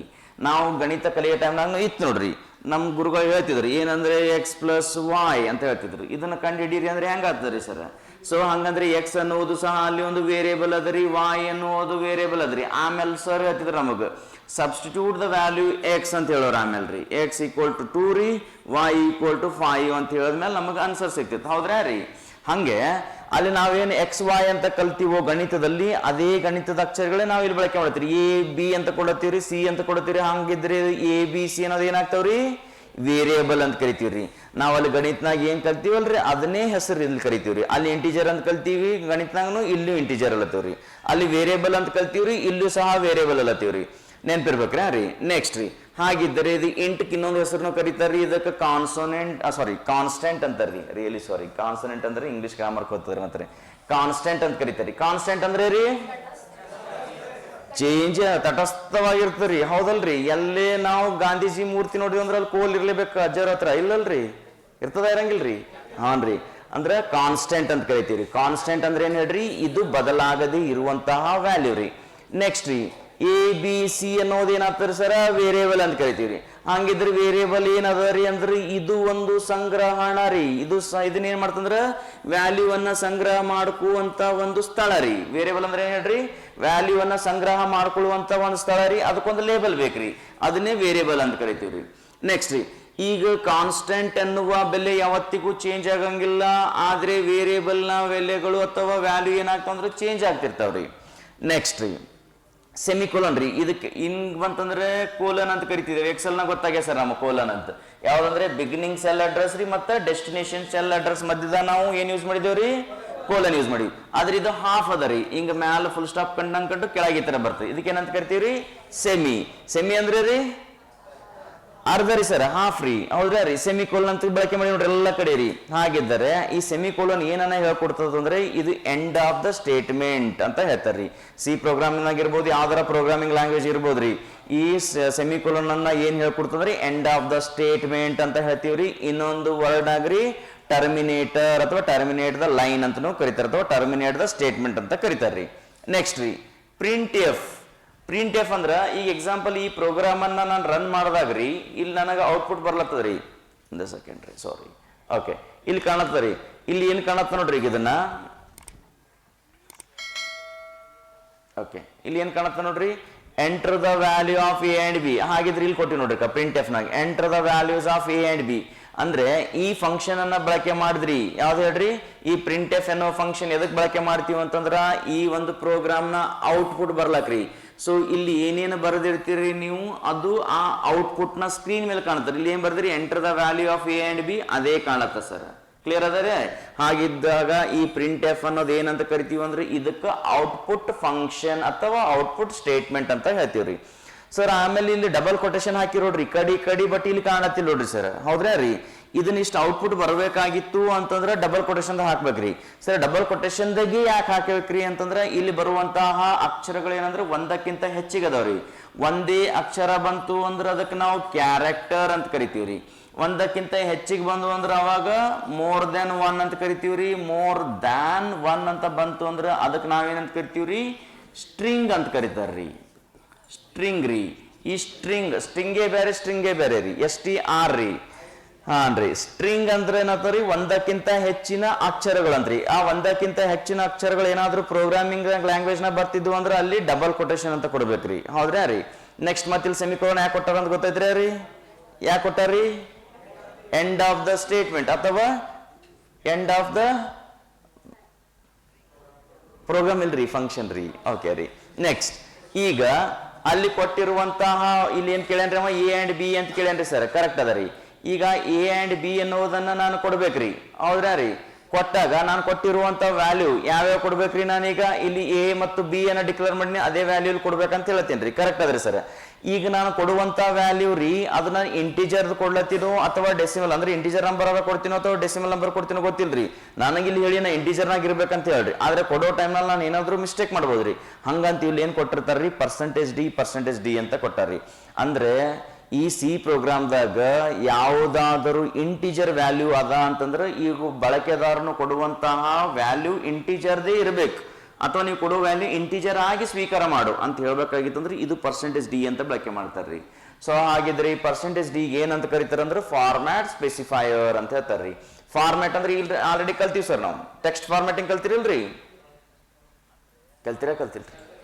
ಟೆಕ್ಸ್ಟ್ ಫಾರ್ಮ್ಯಾಟಿಂಗ್ ಅಂದ್ರೆ ರೀ ಬೋಲ್ಡ್ ಮಾಡೋದು ಸರ್, ಕಲರ್ ಮಾಡೋದ್ರಿ, ಇಟಾಲಿಕ್ ಮಾಡೋದ್ರಿ, ಅಂಡರ್ಲೈನ್ ಮಾಡೋದು ಎಲ್ಲ ಟೆಕ್ಸ್ಟ್ ಫಾರ್ಮ್ಯಾಟಿಂಗ್ ಅಂತ ಕಲ್ತೀವ್ರಿ. ಸೊ ಇಲ್ಲಿ ಏನಂತ ಹೇಳ್ತೀವಿ, ಫಾರ್ಮ್ಯಾಟ್ ಸ್ಪೆಸಿಫೈಯರ್. ಯಾವ ಫಾರ್ಮ್ಯಾಟ್ ಅಂದ್ರೆ ರೀ, ನಾನು ಇಲ್ಲಿ ಬಳಕೆ ಮಾಡುವಂತಹ ವ್ಯಾಲ್ಯೂಗಳು ಯಾವ್ದ್ರಿ, ಇಂಟೀಜರ್ ಫಾರ್ಮ್ಯಾಟ್ ನಾಗ ಇರ್ಬೇಕ್ರಿ. ಅದು %d. ಸರ್ ಎರಡು ಯಾಕೆ ಯೂಸ್ ಮಾಡಿರಿ ಅಂದ್ರೆ ಇಲ್ಲಿ ವೇರಿಯೇಬಲ್ಗಳು ಎರಡು ಅವರಿ ಸರ್, ಹೌದ್ರಾ ರೀ. ಈ ಮೊದಲನೆಯ %d ಇದಕ್ಕಂತ ಹೇಳ್ತದ್ರಿ, ಎರಡನೆಯ %d ಇದಕ್ಕಂತ ಹೇಳ್ತದ್ರಿ. ಈಗ ಮೊದಲನೇ ಕೊಟ್ಟಿರೋ ವ್ಯಾಲ್ಯೂ ಎದಾಗ ಸ್ಟೋರ್ ಆಗ್ತರಿ, ಎರಡನೇ ಕೊಡೋ ವ್ಯಾಲ್ಯೂ ಬಿದಾಗ ಸ್ಟೋರ್ ಆಗಿರ್ತಾರೆ ಸರ್. ಮತ್ತೆ ಇಲ್ಲಿ ಐಂಡ್ಯಾಕ್ ಯೂಸ್ ಮಾಡಿರಿ ಅಂದ್ರೆ ಇದು ವಿಳಾಸವನ್ನ ಹೇಳ್ಕೊಡ್ತದ್ರಿ, ಹೌದ್ರಾ ರೀ. ಸೊ ಹಾಗಾಗಿ ಇದಕ್ಕೆ ಏನಂತ ಕರಿತಾರೆ ಅಂದ್ರೆ ಫಾರ್ಮ್ಯಾಟ್ ಸ್ಪೆಸಿಫೈಯರ್ ಅಂತ ಕರಿತಾರ್ರಿ. ಆಮೇಲೆ ಇದು ಸ್ಕ್ಯಾನ್ ಎಫ್ ಎನ್ನುವುದು ಇದಕ್ಕೆ ಏನಂತ ಕರಿತಾರೆ ಅಂದ್ರೆ ಇನ್ಪುಟ್ ಫಂಕ್ಷನ್ ಅಂತ ಹೇಳ್ತಾರ್ರಿ. ಏನಂತ ಹೇಳ್ತಾರ್ರಿ? Input function. ಸರ್ ಇದಕ್ಕೆ ಇನ್ಪುಟ್ ಯಾಕ್ರಿ ಅಂದ್ರೆ ನಾವು ಈಗ ವ್ಯಾಲ್ಯೂ ಕೊಡಕತ್ತೀವಿ ಅಂದ್ರೆ ಇಲ್ಲೇ ಕೊಡಕತ್ತೀವಿ, ಇಲ್ಲೇ ತಗೊಳತ್ತೀರಿ ಕಂಪ್ಯೂಟರ್ ರೀ, ಹೌದ್ರಾ ರೀ. ಸೊ ಹಿಂಗಾಗಿ ಇದಕ್ಕೆ ಇನ್ಪುಟ್ ಫಂಕ್ಷನ್ ಅಂತ ಕರಿತಾರ್ರಿ. ಇನ್ನೂ ಒಂದು ಪ್ರಶ್ನೆ ಬಂದಿತ್ರಿ, ಇದು ನಮಗೆ KPSC ನಾಗ ಎಲ್ಲಿ ಕೇಳಿಲ್ ಬಿಡ್ರಿ, ಆದ್ರೂ ಸುಮ್ಮನೆ ಗೊತ್ತಿಲ್ರಿ, ಮುಂದೆ ಎಕ್ಸಾಮ್ದಾಗ ಬರ್ಬೋದ್ರಿ. ಸ್ಪೆಸಿಫಿಕ್ ಪೇಪರ್ ಅಂತ ಇರ್ತಲ್ರಿ, ಕಂಪ್ಯೂಟರ್ ಪೇಪರ್ ಬರೋ ಟೈಮ್ನಾಗ ಒಂದು ಕ್ವಶನ್ ಕೇಳಿದ್ದೇನೆ. ಈ ಸ್ಕ್ಯಾನ್ ಎಫ್ ಫಂಕ್ಷನ್ ಅಥವಾ ಔಟ್ಪುಟ್ ಫಂಕ್ಷನ್ ಸಿ ಲ್ಯಾಂಗ್ವೇಜ್ನಾಗ ರೀ ಎಷ್ಟು ಆರ್ಗ್ಯುಮೆಂಟ್ ಇರ್ತಾವಂತ ಕೇಳಿದನ್ರಿ. ನಾವೀಗ ಆರ್ಗ್ಯುಮೆಂಟ್ ಅಂತ ಓದ ಅಂದ್ರೆ ಜನರಲ್ ಆಗಿ ಆರ್ಗ್ಯುಮೆಂಟ್ ಅಂದ್ರೆ ಬೇರೆ ಆಗ್ತಾರೆ, ಚರ್ಚೆನಲ್ಲಿ ಬರುವಂತ ಆರ್ಗ್ಯುಮೆಂಟ್ ಅಂತ ಇರ್ತಾರೆ. ಆದ್ರೆ ಈ ಸ್ಕ್ಯಾನ್ ಎಫ್ ಫಂಕ್ಷನ್ ಅಲ್ಲಿ 2 ಆರ್ಗ್ಯುಮೆಂಟ್ ಅಂತ ಕರಿತೀರಿ. ಇದಕ್ಕೆ ಒಂದು ಆರ್ಗ್ಯುಮೆಂಟ್ ಅಂತ ಕರೀತಾರೆ, ಇದಿಷ್ಟಕ್ಕೆ ರೀ. ಇದು ಎರಡನೇ ಆರ್ಗ್ಯುಮೆಂಟ್ ಅಂತ ಕರೀತಾರೆ. ಎಷ್ಟು ಇರ್ತಾವ್ರಿ? 2 ಆರ್ಗ್ಯುಮೆಂಟ್ ರೀ. ಸುಮ್ಮನೆ ತಿಳಿಲ್ಲ ಅಂದ್ರೂ ಕೇಳಿಸ್ಬಿಡದ್ರಿ, ಸುಮ್ಮನೆ ಯಾವಾಗ ಒಂದ್ ಕಡೆ ಹೆಲ್ಪ್ ಆಗಿರ್ತಾರೆ ಅಂತಿರ್ತಾರೆ ನೋಡ್ರಿಲ್ರಿ. ಈಗ ಯಾವ್ದಾದ್ರು ಒಂದು ಜನರಲ್ ಕ್ವಶನ್ ಬಂದಿತ್ತಂದ್ರೆ ಇಲ್ಲ ಎಲ್ಲೋ ಮಾತಾಡ್ದಂಗೆ ಇತ್ತಿದ್ ಕೇಳಿನಿ, ಹಂಗೆ ನೋಡ್ರಿ ಇದು ಸಹ ರೀ, ಹೌದ್ರಾ ರೀ. ನೆಕ್ಸ್ಟ್ ಓಕೆ ರೀ, ನೆಕ್ಸ್ಟ್ ಇದಾಯ್ತ್ರ ರೀ, ಸರ ತಗೊಳಂದ್ರೆ ಓಕೆ. ನೆಕ್ಸ್ಟ್ ಇದಾದ್ಮೇಲೆ ನಮ್ಗೆ ಗೊತ್ತೈತೆ ಸರ್, ಇದು ಸ್ಕ್ಯಾನ್ ಮಾಡತ್ತ ಸರ್, ಎ ಮತ್ತು ಬಿ ವ್ಯಾಲ್ಯೂನು ತಗೊಂಡ್ರಿ. ಅದು ಆದ್ಮೇಲೆ ಈಗ ಕಂಪ್ಯೂಟರ್ ಕೆಲಸ ಮಾಡ್ತದ್ರಿ. ಯಾವ್ದಂದ್ರೆ ರೀ C equal to A plus B. ಹೌದ್ರಾ ರೀ, ಇಲ್ಲಿ ಕೊಡ್ತದೆ ಕ್ಯಾಲ್ಕುಲೇಷನ್ ಅಂತ ಸರ್. ಕ್ಯಾಲ್ಕುಲೇಷನ್ ಆದ್ಮೇಲೆ ಮತ್ತೆ ನಮಗದು ಪ್ರಿಂಟ್ ಆಗ್ಬೇಕ್ರಿ sir. Okay sir, total value ಈಗ ಇಲ್ಲಿ ಕೊಡೋಣ್ರಿ ರೀ ಎ ಆ್ಯಂಡ್ ಬಿ ಅಂತ ಕೇಳೇನ್ರಿ. ಇಲ್ಲಿ 3 ಅಂತ ಕೊಡ್ತೀನಿ, ಇಲ್ಲಿ 9 ಅಂತ ಕೊಡ್ತೀನಿ. ನಿಮ್ಗೆ ಕಾಣ್ತಾ ಇಲ್ಲಲ್ರಿ, ಇದನ್ನು ತೆಗೆದು ಮತ್ತೆ ಹಾಕೋಣಂತ್ರಿ. ಬಂದ್ರೆ 3 ಮತ್ತು 9 ಅಂತ ಕೊಟ್ಟಿನ್ರಿ, 12 ಅಂತ ಆನ್ಸರ್ ಹೇಳುತ್ತೆ ಸರ್. ಹಾಗಿದ್ರೆ ಈಗ ನಾನು ಕೊಟ್ಟಿರುವಂತ ಟೋಟಲ್ ವ್ಯಾಲ್ಯೂ ಆಫ್, ಇಲ್ಲಿ ಬಂದ ನೋಡ್ರಿ, total value of A and B equal to percentage D. ಇಲ್ಲಿ ಕಾಣಲಾಗ್ಯದ ಸರ್, ಬಟ್ ಟೋಟಲ್ ನಮಗೆ ಕಾಣತ್ತಾರೆ ವ್ಯಾಲ್ಯೂ. ಅಂದ್ರೆ ಈಗ ಇಲ್ಲಿ ನೀವು ಇಂಟಿಜರ್ ವ್ಯಾಲ್ಯೂಗಳನ್ನ ನೀವು ಕ್ಯಾಲ್ಕುಲೇಟ್ ಮಾಡಿರಂದ್ರೆ ನಂಗೆ ಬರುವಂತ ಉತ್ತರನು ಸಹ ಎದ್ರಾಗ ಬರ್ಬೇಕ್ರಿ, ಇಂಟಿಜರ್ನಾಗೆ ಬರ್ಬೇಕು ಸರ್. ನಾನು ಕೊಟ್ಟಿರೋ ವ್ಯಾಲ್ಯೂ ಹೆಂಗದ್ರಿ ಸರ್, 3 ಅಂತ ಕೊಟ್ಟಿನ್ರಿ ಪ್ಲಸ್ 9 ಅಂತ ಕೊಟ್ಟಿನ್ರಿ ಸರ್. ಆನ್ಸರ್ ನನಗೇನು ಅಂತಂದ್ರೆ 12.0 ಬರ್ಲತ್ತದ. ಇದು ರಾಂಗೇ ರೀ, ಹೌದಲ್ರಿ ಸರ್? ನಡೀತೀರಿ 0.0 ಅಂದ್ರೆ ಏನಿಲ್ರಿ, ನಾವು ಹೋಲ್ ನಂಬರ್ ತಗೋಬೋದ್ರಿ. ಆದ್ರೆ ಅಕಾರ್ಡಿಂಗ್ ಟು ನಮ್ಮ ಒಂದು ಡಿಜಿಟಲ್ನಾಗ ಏನ್ ಹೇಳ್ತೀವಿ, ಇದು ರಾಂಗ್ ಅಂತ ಹೇಳ್ತೀವಿ. ಹಾಗಿದ್ರೆ ಕೊಟ್ಟಿರುವಂತ ದತ್ತಾಂಶ ಕೂಡ ನಮಗೆ ಇಂಟೀಜರ್ನಾಗೆ ಬರ್ಬೇಕಂತ ನಾವು ಇಲ್ಲಿ ಏನ್ ಯೂಸ್ ಮಾಡ್ತೀವ್ರಿ, ಅದೇ ಪರ್ಸೆಂಟೇಜ್ ಡಿ. ಹಾಗಿದ್ರೆ ಪರ್ಸೆಂಟೇಜ್ ಡಿ ಏನಂತ ಕಲ್ತ್ರಿ ಈಗ, ಫಾರ್ಮೆಟ್ ಸ್ಪೆಸಿಫೈಯರ್. ಹೆಸರು ಅರ್ಧ ನೆನಪದಲ್ಲಿ ಭಾಳ ಚಲೋ ಐತೆ ಬಿಡ್ರಿ, ಏನ್ ಪ್ರಾಬ್ಲಮ್ ಇಲ್ರಿ. ಫಾರ್ಮ್ಯಾಟ್ ಸ್ಪೆಸಿಫೈಯರ್ ಅಂತ ಕರಿತೀವಿ ಸರ್. ಹಾಗಿದ್ರೆ ಸಿ ಹಾಕ್ರಿ ಸರ್. ಸಿ ಅನ್ನೋದು ಏನಾದ್ರೆ ಸರ್, ಎ ಮತ್ತು ಬಿ ಗೆ ಸಮನಾಗಿದೆ, ಎ ಪ್ಲಸ್ ಬಿ ಗೆ ಅದು ಯಾವ್ದ್ರಿ ಸಿ ಸಮನಾಗಿದೆ. ಹಾಗಾಗಿ ಇದು ಸಿ ಪ್ರಿಂಟ್ ಮಾಡತ್ತೀವಿ ಸರ್. ನೆಕ್ಸ್ಟ್ ಇದು ಗೆಟ್ ಸಿ ಎಚ್ ಅಂತ ಕರೀತಾರೆ. ಗೆಟ್ ಸಿ ಎಚ್ ಅಂದ್ರೆ ಇದನ್ನ ಎದಕ್ಕಂದ್ರೆ ಇದು ಕೂಡ ಒಂದು ಫಾರ್ಮ್ಯಾಟ್, ಇದನ್ನು ಕೂಡ ಒಂದು ಇನ್ಪುಟ್ ಫಂಕ್ಷನ್ ಅಂತ ಹೇಳ್ತೀವಿ, ಆದ್ರೆ ಅನ್ಫಾರ್ಮ್ಯಾಟೆಡ್ ಅಂತ ಹೇಳ್ತಾರ್ರಿ. ಅಷ್ಟು ಕಲಿಯೋದು ಬ್ಯಾಡ್ರೆ ನಮಗ್ರಿ. ಇಲ್ಲಿ ಏನ್ ಕೊಟ್ಟ ತಕ್ಷಣ ಆನ್ಸರ್ ಕಾಣಬೇಕ್ರಿ ಸರ್, ಅದಕ್ಕೆ ಇದು ಗೆಟ್ ಸಿ ಎಚ್ ಹಾಕಿರ್ತೀವಿ ಅಷ್ಟೇ ರೀ. ಇನ್ನು ಇದು ಫ್ಲವರ್ ಬ್ಯಾಕೆಟ್ ಇಲ್ಲಿ ಎದಕ್ಕೆ ಕ್ಲೋಸ್ ಮಾಡಿ ಅಂದ್ರೆ ಗೊತ್ತ ಸರ್, ಈ ಒಂದು ಪ್ರೋಗ್ರಾಮ್ ಅನ್ನ ಸ್ಟಾಪ್ ಮಾಡತ್ತೀವಿ sir, end of the program ಅಂತ ಮಾಡತ್ತೀವ್ರಿ ಸರ್. ಈಗ ನಾವು ಅಲ್ಲಿ ಫ್ಲೋ ಚಾರ್ಟ್ ನ ಕಲ್ತಿರಲ್ರಿ, ಆ ಫ್ಲೋ ಚಾರ್ಟ್ ಹಾಕೋಬಹುದ್ರಿ ನೀವು. ಏನಂದ್ರೆ ರೀ, ಇಲ್ಲಿ ಯಾವ್ದು ಬರ್ತ ನೋಡ್ರಿ ಸಿಂಬಲ್, ಹಿಂಗ ಹಾಕೋಬಹುದ್ರಿ. ಇಲ್ಲಿ ಸ್ಟಾರ್ಟ್ ಮಾಡತ್ತೀವಿ ಸರ್, ಹೌದ್ರಾ ರೀ? ಇದು ಡಿಕ್ಲರೇಷನ್ ಇದ್ರಾಗೆ ಅನ್ಕೊಂಡ್ಬಿಡೋಣಂತ್ರಿ. ಆಮೇಲೆ ಇಲ್ಲಿ ರೀಡ್ ಮಾಡತ್ತದ್ರಿ, ಇಲ್ಲಿ ಅದ ನೋಡ್ರಿ ನಿಮ್ದು ರೀಡ್ ವ್ಯಾಲ್ಯೂ, ಇಲ್ಲಿ ಅದ ನೋಡ್ರಿ. ನೆಕ್ಸ್ಟ್ ರೀ ಇಲ್ಲಿ ಕ್ಯಾಲ್ಕುಲೇಷನ್ ಆಗತ್ತ ಸರ್, ಇಲ್ಲಿ ರೆಕ್ಟಾಂಗಲ್ ಅದ ನೋಡ್ರಿ, ಅದು ಕಂಪ್ಯೂಟ್ ಆಗತ್ರಿ. ಕಂಪ್ಯೂಟ್ ಆದ್ಮೇಲೆ ನಮ್ ಮತ್ತೆ ಪ್ರಿಂಟ್ ಆಗ್ಬೇಕ್ರಿ ಸರ್. ಇಲ್ಲಿ ಮತ್ತೆ ಇಲ್ಲಿ ಅದ ನೋಡ್ರಿ, ಇದನ್ರಿ ಹಿಂಗ ಬಂದಿತ್ತಲ್ರಿ, ಇದು ಪ್ರಿಂಟ್ ಅಲ್ಲತ್ತ ಸರ್. ಈಗ ಮತ್ತೆ ಇಲ್ಲಿ ಸ್ಟಾಪ್ ಮಾಡತ್ತೀನ್ರಿ ಸರ್. ಇದೊಂದು ಇದು ಫ್ಲವರ್ ಬಕೆಟ್ ಸೇರ್ಸ್ಕೊಂಡು ತಗೊಳ್ಳಂತ್ರಿ. ಕ್ಲಿಯರ್ ಅದ ರೀ? ಇದೇ ನಮ್ಮ ಫ್ಲೋ ಚಾರ್ಟ್ ನೋಡ್ರಿ ಸರ್, ಹಿಂಗೆ ಕೆಲಸ ಮಾಡ್ತದೆ. ಕ್ಲಿಯರ್ ಅದ ರೀ? ಸಿ ಪ್ರೋಗ್ರಾಮಿಂಗ್ ಗೊತ್ತೈತ್ರಿ ರೀ? ಮುಂದೆ ಯಾವ್ದಾರ ಎಕ್ಸಾಮ್ದಾಗ ಕೇಳಿದ್ರೆ ನೀವು ಸಾಲ್ವ್ ಮಾಡ್ಬೋದ್ರಿ ಅದನ್ರಿ? ಓಕೆ ರೀ. ಏನ್ರಿ ತೊಂದ್ರೆ ಇಲ್ಲ, ಕೊಡ್ತೀನಿ ಹತ್ರ ಎಲ್ಲ ವರ್ಡ್ಸ್ ಕೊಡ್ರಿ. ಈಗ ಹೆಂಗದ ಗೊತ್ತ್ರಿ, ಈಗ ನಿಮ್ಗೆ ಇದು ಭಾಳ ಹೊಸದದ ರೀ. ಇಲ್ಲಿ ತನ ನೀವು ಕಾಪಿ ಕಟ್ ಪೇಸ್ಟ್ ಎಲ್ಲ ಕೇಳಿರ್ತೀರಿ. ಇದು ಪ್ರೋಗ್ರಾಮಿಂಗ್ ಲ್ಯಾಂಗ್ವೇಜ್ ನನ್ಗೆ ಅರ್ಥ ಆಗ್ತದೆ ರೀ. ಇದು ನಿಮ್ಗೆ ಭಾಳ ಹೊಸದು ಅನಿಸ್ತದ, ಹೌದಾ?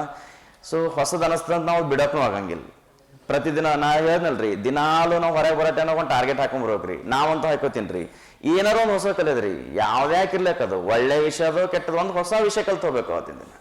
ಇವತ್ತೊಂದಿಷ್ಟು ಹೊಸ ವರ್ಡ್ಸ್ ಕಲ್ಯಾಣಂತ್ರಿ, ಅದ್ರಕ್ಕೇನದ, ಹೌದಲ್ರಿ? ಓಕೆ, ಮುಂದಕ್ಕೆ ಹೋಗೋಣ್ರಿ ರೀ. ಹಂಗಂತ ಕೆಟ್ಟದ್ದು ಕಲಿಬೇಡ್ರಿ, ಹೌದ್ರಾ ರೀ? ಅಲ್ಲ, ವಿಶ್ವದಾಗ ಉಚಿತವಾಗಿ ಸಿಗೋದೇ ಕೆಟ್ಟದ್ರಿ, ಹೌದಲ್ರಿ? ಎಲ್ಲರೂ ನೋಡ್ರಿ ಭಾಳಷ್ಟು ಕೇಳ್ತೀವಿ, ಪಾಪ ಅವನು ಎಲ್ಲಿ ಏನು ಹೊರಗೆ ಒಂದು ಏನು ತಿಂತಿರಂಗಿಲ್ರ ಮನುಷ್ಯ, ಅವನಿಗೆ ದುಡ್ಡು ಕೊಟ್ಟು ತಿನ್ನಿಸ್ತಾರ್ರಿ ಇವರೇ ರೀ. ಬಾರ ದೋಸ್ತ, ಇಲ್ಲಿ ಇಡ್ಲಿ ಚಂದ ಇರ್ತಾವಂತ ಇಡ್ಲಿ ತಿನ್ಸೋದು ಕಲಿಸ್ಬಿಡ್ತಾರ್ರಿ, ಮುಗಿತ್ರಿ, ಹೌದ್ರಾ ರೀ? ಓಕೆ, ಇಡ್ಲಿ ತಿನ್ಸೋದು ರಾಂಗ್ ಏನ್ರಿ ಸರ್ ಅನ್ಬಿಟ್ರೆ ಆಮೇಲೆ. ಅಂದ್ರೆ ಒಂದು ಇರ್ಲಾರ್ದ ಹಾಬಿ ಮಾಡ್ಸೋದಂದ್ರೆ ಭಾಳ ಈಸಿಯಾಗಿರ್ತದೆ. ಚಲೋ ಬರ್ಕೊಂಡ್ಬಿಡಮ್ರಿ ಸ್ವಲ್ಪ ರೀ. ಓಕೆ, ಇದನ್ನು ಸ್ವಲ್ಪ ಬರ್ಕೊಂಡು ಮುಂದಕ್ಕೆ ಹೋಗೋಣಂತ್ರಿ. Okay,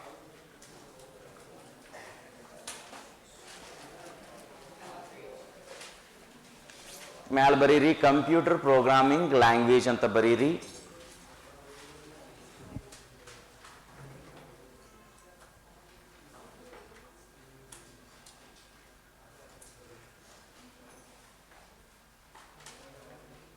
computer programming language. So ಇವತ್ತು ಪೇಪರ್ ಅನಾಲಿಸಿಸ್ ಮಾಡೋ ಮುಂದೇವಿ, ಟೈಮ್ ಆಯ್ತಲ್ರಿ, ಸಿಗ್ಲಿಲ್ಲ ಇದ್ರಾಗ, ನಾಳೆ ಮಾಡೋಣಂತ್ರಿ. ಯಾರೋ ಒಬ್ಬರು ಬ್ರದರ್ ಪೇಪರ್ ಕಳಿಸಿದಾರೆ, ಚಲೋ ಅದಾವ, ಹೌದ್ರಾ ರೀ? ಸಾಲ್ವ್ ಮಾಡೋಣಂತ್ರಿ ಅದಕ್ಕೆ. ನೆಕ್ಸ್ಟ್ ಬರ್ದ್ರೆ ರೀ ಒಂದು ಲೈನ ಬರ್ಕೊಂಬಿಡಮ್ರಿ. ಇಲ್ಲಿ ಏನದ ಇದು ಬರಿಬೇಕಂತಿಲ್ರಿ, ಆದ್ರೆ ಇಲ್ಲ ಸರ್ ಅದೇ ಚಲೋ ಅನಿಸ್ತಂದ್ರೆ ನಿಮ್ಗೆ ತಿಳಿಯೋದು ಯಾವ್ದು ಇದು ತಿಳಿತಂದ್ರೆ ಇದೇ ಬರ್ಕೊಂಡ್ಬಿಡ್ರಿ, ಬ್ಯಾಡ್ರಿ ಬೇರೆ ಹೇಳ್ರಿ ಹೇಳ್ತೀನಂತ್ರಿ. ಇದು ತಿಳಿಲತ್ತಂದ್ರೆ ಇದೇ ಬರ್ಕೋತೀರ ರೀ? ತಿಳಿತದ್ರೆ ಅಂದ್ರೆ ಅದನ್ನ ಬರ್ಕೊಂಡ್ಬಿಟ್ರಿ, ಅದ್ರಾಗೆ ಅಂತ ಬ್ಯಾಡ್ರಿ ರೀ. ಓಕೆ, ಬರ್ಕೊಂಡ್ಬಿಡ್ರಿ. ಓಕೆ, ಬಳಕೆದಾರನ ನಿರ್ದೇಶನದಂತೆ ಬಳಕೆದಾರನ ನಿರ್ದೇಶನದಂತೆ ಬಳಕೆದಾರನ ನಿರ್ದೇಶನದಂತೆ ಅಪ್ಲಿಕೇಶನ್ಸ್ಗಳನ್ನು ಅಥವಾ ಕಂಪ್ಯೂಟರ್ಗಳನ್ನು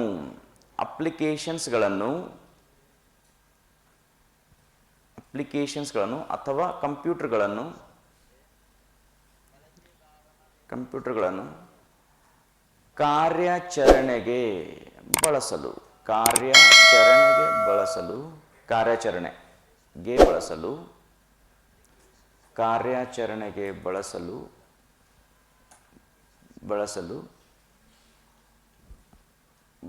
ಉಪಯೋಗಿಸುವ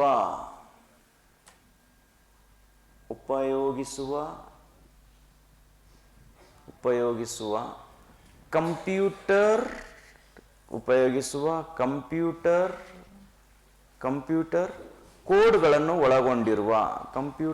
ಕೋಡ್ಗಳನ್ನು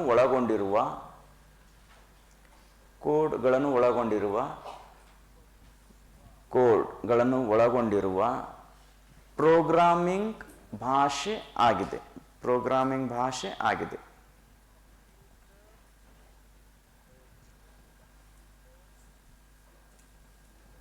ನೆಕ್ಸ್ಟ್ ಮೊಟ್ಟಮೊದಲ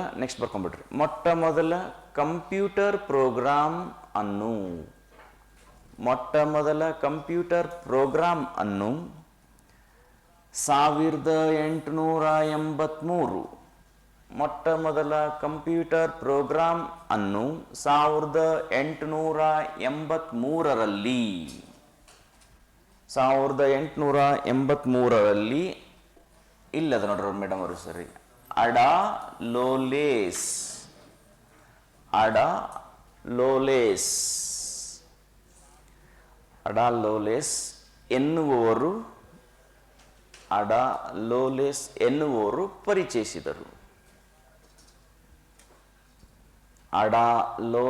ಎನ್ನುವರು ಪರಿಚಯಿಸಿದರು.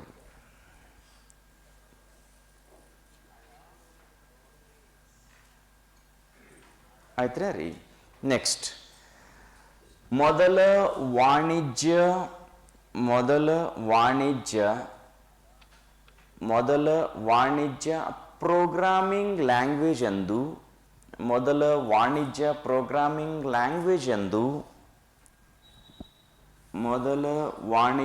ಪ್ರೋಗ್ರಾಮಿಂಗ್ ಲ್ಯಾಂಗ್ವೇಜ್ ಎಂದು ಫೋರ್ಟ್ರಾನ್ ರೀ.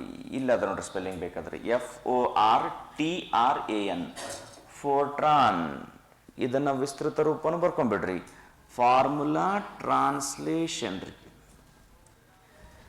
ಮೊದಲ ವಾಣಿಜ್ಯ ಪ್ರೋಗ್ರಾಮಿಂಗ್ ಲ್ಯಾಂಗ್ವೇಜ್ ಅಂದ್ರೆ ಚಿಂತೆ ಇರತ್ತು. ಪ್ರೋಗ್ರಾಮ್ ಯಾವ್ದು ಕರಿತೀವ್ರಿ? ಫೋರ್ಟ್ರಾನ್. ಅದನ್ನ ವಿಸ್ತರಿಸಿ ಬರೆದಾಗ ಫಾರ್ಮುಲಾ ಟ್ರಾನ್ಸ್ಲೇಷನ್ ಅನ್ನು 1956ರಲ್ಲಿ ಸಿದ್ಧಪಡಿಸಿದರು. 1956ರಲ್ಲಿ ಸಿದ್ಧಪಡಿಸಿದರು. ಹೌದ್ರಾ ರೀ. ಇಲ್ಲಿ ಬ್ರಾಕೆಟ್ನಾಗ ಒಂದಿಷ್ಟು ಕೊಟ್ಟಿದ್ದಾರೆ. First manual appeared in 56 but ಅದಕ್ಕಿಂತ ಹಿಂದೆ 54 ಡೆವಲಪ್ ಆಯ್ತು ಅಂತ ಹೇಳ್ತಾರೆ. ಆದ್ರೆ ಯಾವುದೇ ಒಂದು ಮಾಲಿಕ್ಯೂಲ್ ಆಗಲಿ ಒಂದು ಸಾಫ್ಟ್ವೇರ್ ಆಗಲಿ ಅದನ್ನು ಹೊರ ಬರಬೇಕಾಗಿತ್ತಂದ್ರೆ ಅಲ್ಲಿ R&D ಅಂತ ಕರಿತಾರ್ರಿ. R&D ಅಂತ ಕೇಳಿರಿ ರೀ. ರಿಸರ್ಚ್ ಅಂಡ್ ಡೆವಲಪ್ಮೆಂಟ್ ಎಲ್ಲ ಆದ್ಮೇಲೆ ಒಂದು ಟೆಸ್ಟ್ ಆದ್ಮೇಲೆ ಅದು ಸಕ್ಸಸ್ ಅದ ಅಂದಾಗ ಅಷ್ಟೇ ಅದನ್ನ ಬಳಕೆದಾರರಿಗೆ ಕೊಡ್ತಾರ್ರಿ. ಆ ಒಂದು ಬಳಕೆದಾರರಿಗೆ ಕೊಡುವಂತಹ ವರ್ಷನೇ ಸಿದ್ಧಪಡಿಸಿರುವ ವರ್ಷ ಅಂತ ಕರಿತಾರ್ರಿ. ನೆಕ್ಸ್ಟ್ ರೀ ಮುಂದಕ್ಕೆ ಹೋಗೊಂಡ್ರೆ ರೀ